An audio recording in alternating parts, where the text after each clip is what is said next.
할렐루야. 광해교회 권대빈 목사입니다.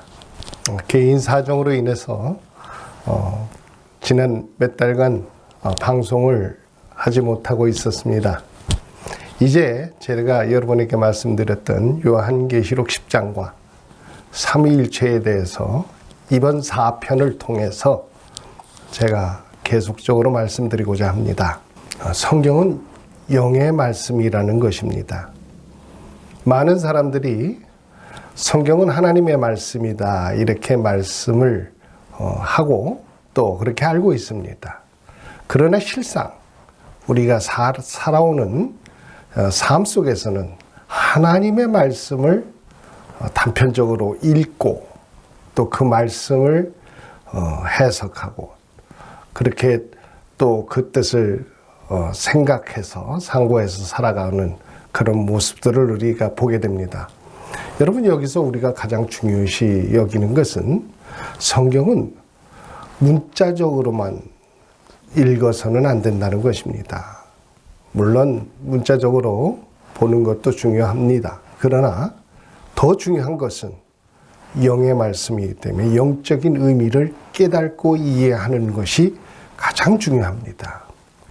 여러분, 이것이 없다면 세상의 그 어떤 책과도 비교될 수밖에 없는 것입니다. 그러나 성경이 다른 책과는 달리 하나님의 말씀으로 우리가 여기고 믿는 것은 영의 말씀이기 때문에 그 영의 말씀 가운데 하나님의 영이 또 나타내시고 이루시고 또 그 모든 것을 우리들에게 가르치고 계시기 때문에 우리는 그 인도함을 쫓아서 살아갈 수 있는 줄로 믿습니다. 그래서 오늘 이 하나님의 말씀은 영의 말씀이라는 것을 꼭 머리에 염두해 두시고 그리고 하나님의 말씀을 살펴보시면서 생각해 보시기 바랍니다. 왜 제가 이 말씀을 특별히 말씀드리냐면은 우리가 기존적으로 신앙생활을 하면서 교회에서 많이 선포되고 들었던 그런 말씀들을 우리가 생각하게 됩니다. 믿으면 구원을 받는다. 그렇게 설명을 하면서 많은 이야기들을 하고 있는데 여러분, 틀린 말이 아닙니다. 성경에서 말씀하고 계십니다. 그런데 그 믿음이라는 것을 우리가 좀 더 심도 있게 깊이 있게 영적으로 그것을 무엇인가를 이해하는 방법이 중요하다는 것입니다. 제가 한 가지를 예로 드리겠습니다. 요한계시록에 보면은 창세기에서 요한계시록까지 보면은 한 맥을 쫓아서 말씀드리고 있는데 이 창세기에서 보면 인간의 타락이 나옵니다. 그리고 거기에 그 배후에 악한 사탄이 역사하고 있었음을 성경에서 말씀하고 계십니다. 그로 인해서 인간은 타락하게 됩니다. 요한계시록에 가서 보면은 하늘에서 전쟁이 선포되고 말씀하고 계신 것을 볼 수가 있습니다. 그런데 거기서 미가엘과의 싸움에서 타락한 천사가 싸움에 패하고 자기의 무리들을 데리고 하늘나라에서 쫓겨나는 것을 성경에서 말씀하고 있습니다. 여러분이 왜 이와 같은 말씀들을 성경 내에서 말씀하고 계실까요? 여러분, 이것을 영적인 의미를 우리가 파악해야 됩니다. 이것을 파악하지 못하고 계속적으로 읽고 있다면 그것은 세상의 책과 동일하게 하나님의 말씀을 대하고 있는 것으로 여러분 여기셔도 괜찮을 것입니다. 성경은 왜 이와 같은 말씀을 창세기에서부터 계시록까지 계속적으로 우리들에게 나타나고 말씀하고 계시고 악의 실체, 마귀의 실체를 갖다 우리들에게 말하고 계실까요? 여러분, 여기에서 우리는 중요한 영적인 교훈을 얻어야 됩니다. 여러분, 여기서 우리가 간과하지 말아야 될 것은 세상 사람들이 모든 사람이 믿는 사람들이 구원을 받는다고 그렇게 선포되고 이야기하고 있고 오늘 우리가 지금 하나님의 교회에서 교회 생활을 한 모든 성도들이 구원을 받는다는 그런 생각을 가지고 살아가고 있습니다. 그런데 여러분, 우리가 하나 주의해서 생각해야 될 것은 하늘나라에서 타락한 천사가 발생했다는 것을 제가 지난 시간에도 말씀드렸습니다. 자유의지에 의해서 본인이 하나님과 같이 될 수 있다는 그런 엄청난 잘못된 생각을 그 자기에게 능력 주신 자에게 다시 그 능력을 사용하려는 그런 못된 생각을 가지고 하나님 앞에 서게 됩니다. 결국은 그들은 하늘나라에서 쫓겨나게 되죠. 여러분, 성경에서 여기서 말씀하고 있는 것은, 중요한 것은 이겁니다. 두 번 다시 하늘나라에서는 그런 타락된 일은 일어나지 않는다는 것입니다. 여러분, 그렇다면 우리가 알고 있는 그 믿음이라는 그 단어를 갖다 좀 더 심도 있게, 깊이 있게 여러분이 깨닫고 알아야 됩니다. 여러분, 그것이 가장 중요한 것입니다. 선국에 가지 못하고 이 나라에서 교회 생활만 하고 있다면 그것처럼 불행한 것은 없는 것입니다. 여러분, 우리는 이미 하나님의 은혜 가운데 선 자들입니다. 그렇다면 하나님이 주시고자 하는 하나님의 나라를 우리가 쟁취하고 그 하나님의 자녀로서 그 모든 유혹을 물려받고 산다는 것은 하나님이 그 세상에 무엇보다도 가장 귀하고 보배롭게 생각하는 것 중에 하나라는 것을 우리가 반드시 알아야 될 줄로 믿습니다. 오늘 제가 이 본문을, 이 말씀들을 전하면서 두 번째로 제가 여러분에게 부탁드리고 싶은 것은 남을 판단하지 말라는 것입니다. 성경에 보면 야고보서 4장 11절에 이와 같이 말씀하고 계십니다. 형제들아, 서로 비방하지 말라. 형제를 비방하는 자나 형제를 판단하는 자는 곧 율법을 비방하고 율법을 판단하는 것이라. 내가 만일 율법을 판단하면 율법의 준행자가 아니요 재판관이로다. 아멘. 이와 같이 말씀하고 계신 것을 볼 수가 있어요. 여기서 보면 우리 형제를 갖다가 비방하지 말라 이렇게 말씀하시면서 마지막에는 율법과 비교해서 말씀하고 계신 것을 볼 수가 있습니다. 여러분, 왜 이와 같은 말씀을 하고 계시는가? 여러분, 깊이 있게 잘 생각해 보시기 바랍니다. 고린도전서 4장 5절에도 이와 같이 말씀하고 계세요. 그러므로 때가 이르기 전 곧 주께서 오시기까지 아무것도 판단하지 말라. 그가 어둠에 감추인 것들을 드러내고 마음의 뜻을 나타내시리니 그때에 각 사람에게 하나님으로부터 칭찬이 있으리라. 아멘. 여러분, 제가 왜 이 말씀을 드렸냐면은 마지막 때에 나타난 하나님의 메시지, 그 메시지가 요한계시록 10장에 있는 그 말씀이었다는 것을 여러분에게 말씀드리고 싶습니다. 여러분, 제가 이것을 어떻게 알고 있느냐? 물론 제가 받았기 때문에 알고 있습니다. 여러분, 제가 확실하게 여러분에게 설명드리는 것은 추호도 거짓이 없습니다. 그리고 여러분들이 이 말씀들을 대하면서 깊이 있게 다시 생각해 봐야 됩니다. 제가 요한계시록에 있는 10장에 있는 말씀들을 조목조목 중요한 것들을 잡아서 제가 말씀을 드릴 건데, 여러분들께서는 이 말씀을 들으시면서 이 말씀에 관해서 여러분이 결단을 내려야 되는 중요한 일에 봉착하게 될 것입니다. 다시 말해서 여러분들이 지금 결단하고 행해야 될 일들이 그렇게 쉽지 않은 일들이라는 것을 제가 말씀드리고 싶습니다. 여러분들은 어떻게 생각하시는지 모르겠어요. 우리는 신앙생활을 하면서 많은 시간 동안 이단에 대한 이야기들도 듣고 알고 있습니다. 이단이라는 게 무엇입니까? 여러분, 그 이단이라는 것을 우리가 확실히 알고는 있나요? 여러분, 그 이단이라는 것이 우리들 생활 가운데 있다면 그것은 제해져야 되는 것이 아닌가요? 여러분, 오늘 그 말씀들을 제가 하나 둘씩 여러분들에게 나타내고 보여줄 것입니다. 갈라디아서에 보면, 갈라디아서 1장 12절에 보면, 이는 내가 사람에게서 받은 것도 아니요 배운 것도 아니요 오직 예수 그리스도의 계시로 말미암은 것이라. 아멘. 사도 바울께서 말씀하고 있는 내용입니다. 여러분, 사도 바울이 이 말씀을 전하게 된 이유를 여러분들도 잘 알고 있을 것입니다. 사도 바울은 사울이었습니다. 예수 그리스도, 그리스도인들을 갖다 핍박하는 그런 최고의 선봉에 섰던 그런 자입니다. 그런 자가 예수 그리스도를 전하고 평생의 예수 그리스도의 사역을 위해서 헌신하게 됩니다. 여러분, 우리는 이 말씀들을 보면서 여러분, 우리들 자신이 믿음이라는 것이 무엇인가를 갖다가 확실하게 깨닫고 이해해야 됩니다. 여러분, 우리가 막연히 생각하고 말하고 믿고 지금 천국 갈 수 있다는 그런 생각으로 여러분 그렇게 살고 계신 분이 있습니까? 오늘 이 말씀들 속에서 정말로 믿음이라는 것이 무엇인가? 그것들을 여러분들께서 찾아보시기 바랍니다.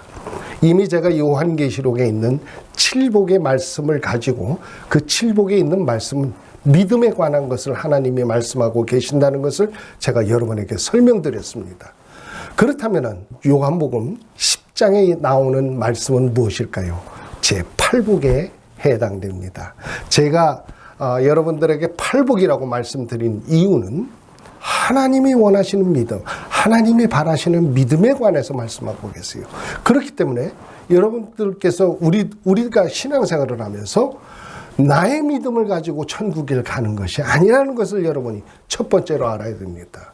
천국은 누구의 것입니까? 하나님의 것입니다. 여러분, 하나님의 나라에 들어가기 위해서는 하나님의 뜻을 받아들이고 그 뜻에 순응해서 그 믿음을 소유해야 올바른 믿음이라는 것을 여러분에게 말씀드립니다. 그래서 제가 7가지의 복에 대해서 쭉 말씀드렸던 것입니다. 하나님이 원하시는 7가지, 그 7가지의 그 믿음의 길에 대해서 설명하고 말씀드렸습니다. 이제 요한계시록 10장에 있는 말씀은 하나님의 차례입니다. 여러분이 하나님의 믿음을, 하나님이 원하시는 믿음을 소유한 자들에게 하나님은 어떻게 하실까요? 너는 내 것이라 인치시지 않겠습니까? 여러분, 그것이 바로 요한계시록의 10장에 있는 말씀이에요. 많은 사람들이 구원에 대해서 여러분 궁금해하고 있습니다. 오늘 교회에 가면 많은 목사님들이 그러는데 예수를 믿으면 구원을 받습니다. 물론 맞는 말씀입니다. 그런데 그 믿음의 방법은 차이가 있을 수 있다는 것입니다. 여러분, 그 예수 그리스도를 믿으면 구원을 받는다. 맞습니다. 그러나 여러분이 믿음의 생활을 하면서 가장 중요시 해야 될 것은 하나님의 뜻을 쫓아가면서 그거에 대한 보증을 받는 것입니다. 여태까지 드렸던 7가지의 복을 우리는 이제 그 뜻을 알고 그 뜻에 따라서 살아가려고 마음을 작정하고 살아갑니다. 그런데 여러분, 그 일은 하나님의 뜻에 순응해서 움직여지는 사람만이 볼 수 있다는 것입니다. 참 재미있죠? 여태까지는 하나님의 말씀을 듣고도 행치 않았던 그런 일이 태반이었을 것입니다. 여러분, 하나님의 말씀이 강단에서 선포될 때 머리를 끄덕이고 그 말씀에 동의하고 아멘 아멘 하면서 여러분은 예배를 드렸을 것입니다. 그러나 지금 제가 전해드리는 말씀은 아멘으로 하단만 해서 끝날 일이 아니라는 것을 여러분에게 말씀드리고 싶습니다. 이 말씀은 하나님의 경륜에 의해서 나타내고 이루어진다는 것을 여러분 지난 시간에도 제가 분명히 말씀드렸습니다. 오늘 이 요한계시록의 10장에 있는 말씀은 여러분의 그 하나님의 말씀에 순응해서 그 뜻을 실천하면서 살아갈 때 하나님의 성령님께서 내 안에서 역사하는 것입니다. 그래서 너는 내 것이라는 것을 분명히 나타내시고 알려주시는 것입니다. 여러분, 우리는 하나님이 살아계신다고 늘 말씀하고 이야기하고 또 그렇게 살아갑니다. 그런데 실상 하나님께서 내 안에서 너는 내 것이라고 역사해 주시고 인쳐 주시는 것이 우리는 기도의 생활을 통해서 말씀을 들으면서 그것을 깨닫습니다. 그러나 지금 제가 말씀드리는 것은 직접적으로 여러분이 하나님의 뜻에 순응해서 그 말씀을 지키고 살아갈 때 하나님께서 내 안에서 역사해 주시는 것입니다. 이것은 내가 하는 것이 아닙니다. 내가 한 것이 아니라는 것을 시인할 수밖에 없습니다. 여러분, 그래서 제가 이단 사역을 하면서 여러분, 제가 말씀드렸죠. 저는 그 누구를 만나도 성경책을 가져가 본 적이 없습니다. 특별히 제가 말씀드린다면은 이거는 뭐 간증도 아닙니다만은 제가 뭐 하늘나라에 가서 설교할 사람은 아니니까 오늘 간단하게 말씀드리고자 합니다. 저는 33년 전에 세상에 불신자로 태어나서 우상을 숭배하는 집안에서 자라게 됩니다. 그러다가 미국으로 이민 오게 되고 거기 와서 오자마자 우리 둘째 아이를 낳게 됩니다. 그런데 둘째 아이가 7달 만에 생각지도 못한 일로 인해서 이야기를 말씀드리자면 굉장히 깁니다. 그러나 간략하게 말씀드리면 굉장히 어려운 상황에서 우리 둘째 아이가 탄생하게 됩니다. 그때 제가 하나님 앞에 기도하면서 인간의 돈으로도 할 수 없고 인간의 의술로도 그 아이를 구할 수 없고 세상의 그 어떤 방법도 구할 수 없다는 그런 말을 듣고서 굉장히 고심하고 마음 아파하게 됩니다. 그래서 그때 처음으로 결심을 합니다. 언젠가 교회에서 한 번 들은 소리가 있습니다. 하나님은 살아계시다고요. 하나님은 인간과 다르다는 그 말씀이 생각이 납니다. 그래서 제가 의지하고자 하나님을 믿기로 작정하고 그리고 우리 아이를 위해서 성경책을 평생에 처음 글자만 구약과 신약을 장수를 처음엔 3장씩 구약 3장, 신약 3장씩 그렇게 읽어주기 시작합니다. 사실 글자만 읽는 거니까 무슨 뜻을 알겠어요. 여러분, 그 일을 날마다 하고 또 그 아이를 위해서 기도를 해야 되는데 평생에 기도를 해봤어야지요. 그래서 그 자리에 눈을 감고 병실에서 가만히 눈을 감고 그러고 있다가 집에 옵니다. 그런데 제 마음에 이건 아니다 싶은 생각이 들었어요. 너무도 부족한 거예요. 글자만 읽고 또 기도한다고 앉아만 있다가 그 병실을 떠나오는 그것은 올바른 것이 아니다라는 마음에 한 번 더 결심을 합니다. 그것은 날마다 일이 끝난 뒤에 우리 아이를 위해서 성경책을 읽어주고 기도하고 또 거기서 끝나면 곧바로 교회를 향해서 가서 교회에서 홀로 기도를 하는 것입니다. 지금 기도를 할 줄 모르는 사람이 무슨 기도가 나왔겠어요. 그래도 끊임없이 저는 그 약속을 지켜가고 있었습니다. 그동안의 병원에서는 말할 수 없는 어려운 그런 일들이 발생됐고 그 하나님의 역사와 기적들이 또 계속적으로 일어나고 있었습니다. 어느 날인가 성경을 3장씩 읽다가 5장, 7장 장수를 늘려갔어요. 너무 빨리 읽어지는 것 같아서 장수를 계속 늘려가면서 봤습니다. 40일쯤 됐을 때 그때서부터 성경이 조금씩 이해가 되더라고요. 그러면서 성경을 생각하면은 그 말씀이 내 눈앞에 큰 대형 스크린에 나타나는 것처럼 그 말씀이 쭉 보이는 거예요. 참 신기한 일이었습니다. 그럼에도 불구하고 제가 스스로 자화자찬하기를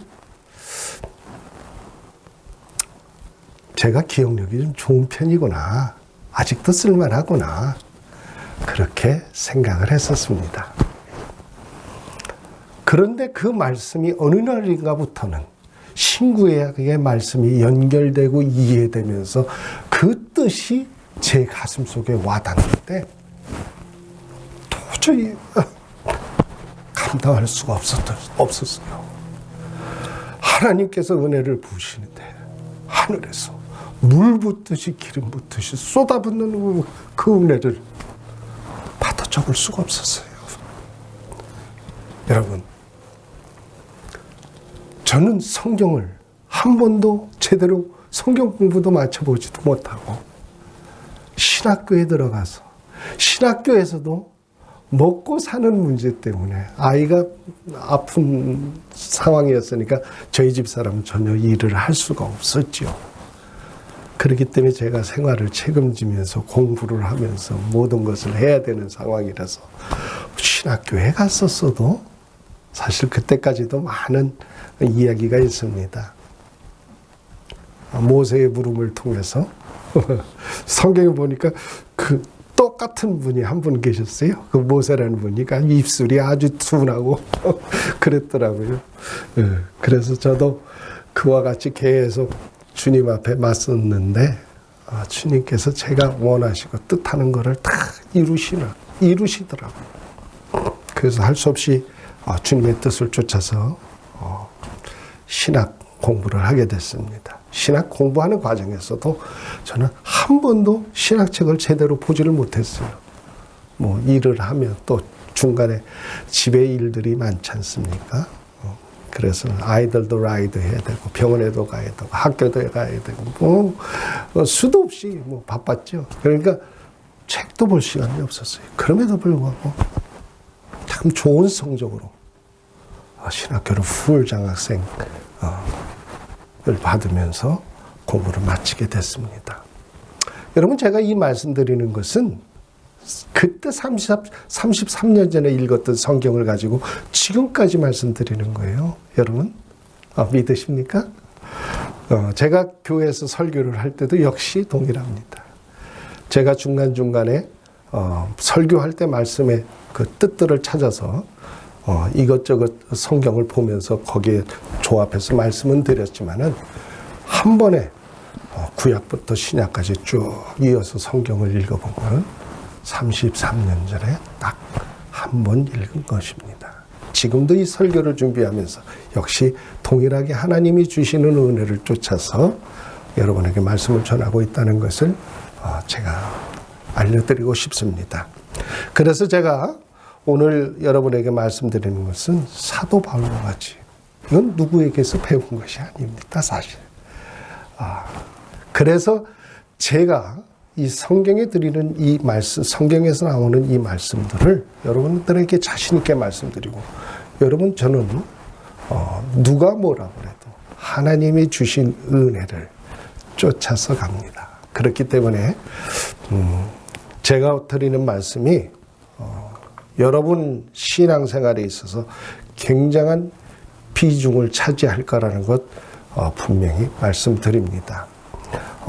사실 이 요한계시록 10장에 있는 말씀이 바로 그러한 내용입니다.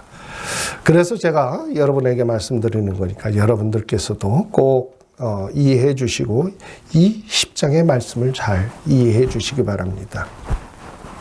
그전에도 말씀드렸듯이 요한계시록의 이 10장에 있는 말씀은 후대에 전해질 예언의 말씀이라는 것을 제가 분명히 말씀드리고 싶습니다.